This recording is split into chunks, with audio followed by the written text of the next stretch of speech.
தமிழ்நாட்டில் சிபிஎஸ்இ பள்ளிகளில் ஹிந்தி கற்றுத்தரப்படுவதற்கு மத்திய அரசின் கல்விக் கொள்கையே காரணம் என்றும் அதற்கு திமுகவினர் காரணமல்ல என்றும் முதலமைச்சர் மு.க.ஸ்டாலின் விளக்கம் அளித்துள்ளார். இது தொடர்பாக முரசொலியில் அவர் எழுதியிருக்கும் கட்டுரையில், தெலங்கானா மாநில ஆளுநராக இருந்த தமிழிசை தெலுங்கை தாய்மொழியாக கொண்ட மாநிலத்தில் பணியாற்றியதால் பழக்கத்தின் மூலமாக அதனை அறிந்து கொண்டிருப்பதாக குறிப்பிட்டுள்ளார். இதிலிருந்தே மூன்றாவதாக ஒரு மொழியை வலிந்து படிக்க வேண்டியதில்லை என்பதையும், தேவைப்படுகிறவர்கள் அதனை புரிந்து கொண்டு பயன்படுத்த முடியும் என்ற உணர்வையும் தனக்கான பிறந்தநாள் வாழ்த்து பதிவின் மூலம் உறுதிப்படுத்தியிருக்கும் சகோதரி தமிழிசைக்கு நன்றி தெரிவிப்பதாகவும் முதலமைச்சர் கூறியுள்ளார். தமிழிசையின் மும்மொழி வாழ்த்தில் ஹிந்தி இடம்பெறவில்லை என்றும் அதுதான் தமிழ்நாட்டில் நிலவுகிற உணர்வின் வெளிப்பாடு என்றும் முதலமைச்சர் மு.க.ஸ்டாலின் தெரிவித்துள்ளார். மேலும் திமுகவினரில் மாநில அரசின் பாடத்தின் கீழ் தனியார் பள்ளிகளை நடத்துபவர்களும் சிபிஎஸ்இ பாடத்திட்டத்தின் கீழ் பள்ளிகளை நடத்துபவர்களும் உரிய அனுமதியுடன் தான் நடத்துவதாக கூறியுள்ள முதலமைச்சர், தனியார் சிபிஎஸ்இ பள்ளிகளில் ஹிந்தி கற்றுத்தரப்படுவதற்கு மத்திய அரசின் கல்விக் கொள்கையே காரணம் என்றும் இதற்கு திமுகவினர் காரணமல்ல என்றும் தெளிவுபடுத்தியுள்ளார். தமிழ்நாடு அரசின் பாடத்திட்டத்தின் கீழ் செயல்படும் தனியார் பள்ளிகள் எதிலும் ஹிந்தி மொழி என்பது கட்டாயமில்லை என்றும் அந்த மொழியில் தேர்வு நடத்துவதில்லை என்றும் முதலமைச்சர் மு.க.ஸ்டாலின் திட்டவட்டமாக கூறியுள்ளார். தொகுதி மறுசீரமைப்பில் தமிழகத்தில் நாடாளுமன்ற தொகுதிகளின் எண்ணிக்கை குறைக்கப்படும் என்ற தகவலை அடுத்து தமிழக முதலமைச்சர் அனைத்துக் கட்சி கூட்டத்தை கூட்டியுள்ளார். அனைத்துக் கட்சி கூட்டத்திற்கு அழைத்ததற்கான காரணம் குறித்து விளக்குகிறது இந்த செய்தி தொகுப்பு.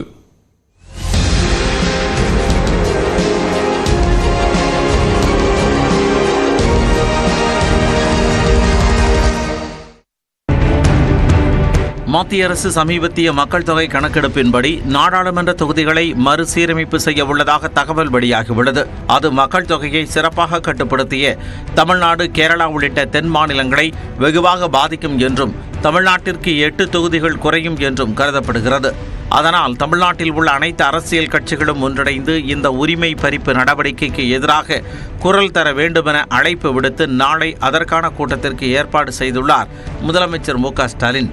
இதுவரை தமிழக முதலமைச்சர் நடத்தியுள்ள அனைத்து கட்சி கூட்டங்களுக்கு தேர்தல் ஆணையத்தால் அங்கீகரிக்கப்பட்ட கட்சிகளும் சட்டமன்றத்தில் பிரதிநிதித்துவம் உள்ள கட்சிகளுக்கு மட்டுமே அழைப்பு விடுக்கப்பட்டிருந்தது. இந்நிலையில் தொகுதி மறுசீரமைப்பு குறித்து விவாதிக்க முக்கிய முடிவு எடுப்பதற்காக நடைபெறக்கூடிய இந்த அனைத்து கட்சி கூட்டத்திற்கு அதிமுக, பாஜக, விசிக, இடதுசாரிகள், பாமக, தவேக உள்ளிட்ட 45 அரசியல் கட்சிகளுக்கு அழைப்பு விடுத்துள்ளார். தேர்தல் உத்திக்காக அனைத்து அரசியல் கட்சிகளையும் அழைக்கவில்லை என்றும் மாநில உரிமை பிரச்சினைக்காக ஒத்த கருத்துடன் இருக்க வேண்டுமென்ற அடிப்படையிலேயே அனைத்து கட்சிகளுக்கும் அழைப்பு விடுக்கப்பட்டிருப்பதாகவும் திமுக தலைமை செய்தி தொடர்பாளர் டி.கே.எஸ். இளங்கோவன் தெரிவித்துள்ளார். அமித்ஷா தொகுதி குறையாது என்று சொல்லிவிட்டார். ஆனால் எங்களுக்குள்ள அச்சம் என்னவென்றால், இப்போ ஒன்றிய அரசு இந்த தொகுதிகளின் எண்ணிக்கையே அதிகரிப்பதாக ஒரு திட்டம் வகுத்து வருகிறது. அப்படி வகுத்து வரும் பொழுது தமிழ்நாட்டுக்கு கிடைக்கக்கூடிய தொகுதிகள் மக்கள் தொகை அடிப்படையில் இருந்தால் மிக குறைவாகவும், உத்தரப்பிரதேசம், பீகார் போன்ற உத்தரப்பிரதேசத்துக்கு மட்டும் 63 தொகுதிகள் அதிகமாக கிடைக்கக்கூடிய ஒரு சூழ்நிலை உருவாகிறது. இது போன்ற நிலையெல்லாம் இருக்கக்கூடாது. தமிழ்நாடு நாளைய பிரதிநிதித்துவத்தில் பாதிக்கப்பட்டு விடக்கூடாது. நாளைக்கு யார் வேண்டுமானாலும் வெற்றி பெறலாம், எந்த கட்சியும் வெற்றி பெறலாம். அடுத்த ஆண்டு சட்டமன்ற தேர்தல் நடைபெறும் நிலையில் அனைத்து கட்சிகளையும் அழைத்ததில் தேர்தல் கணக்கும் இருக்கலாம் என்ற கருத்தை தெரிவிக்கிறார் பத்திரிகையாளர் ஷபீர் அகமது.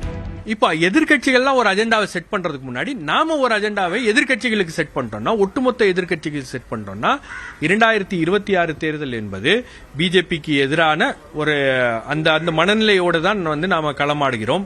அதுல எல்லா கட்சிகளும் வருவாங்க, தமிழக மக்களும் வருவாங்க. அதே போல உங்களுக்கு தமிழ்நாட்டுக்கு ஒரு ஆபத்து வருகிறது அப்படின்னும் போது, அதுக்கும் மொழிக்கு ஒரு ஆபத்து வருகிறது அப்படின்னும் போது ஒரு எமோஷனல் இஷ்யூ, ஒவ்வொரு தேர்தலையும் ஒரு எமோஷனல் இஷ்யூ தேவைப்படுகிறது.